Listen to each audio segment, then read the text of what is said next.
台湾改建到今已经被38档，蒋介石嘛已经过身50档。郭宽敏基金会表示，蒋介石的威权统治对咱的人权、文化、甲外交等等，到今有关是造成真大影响。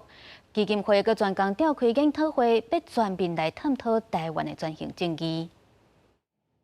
蒋介石自1975年过身到今已经50年，台湾改建嘛未满38年。但是郭宽敏基金会指出，台湾所要伫首都台北用纪念堂伫纪念蒋介石这个独裁者，世界嘛要重返中正路、建国路等等的路名。基金会认为这是历史基础转型正义拍到无在所伫。礼拜基金会就侪专家学者办研讨会，希望总体检蒋政权对咱人权、文化和外交等全面的影响。历史记忆你无做好，会影响到转型正义的推动。你转型正义无做好，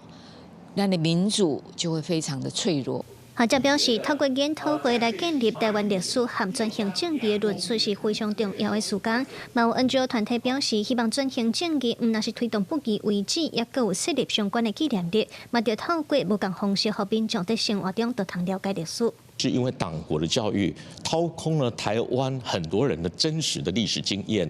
而导致教科书里面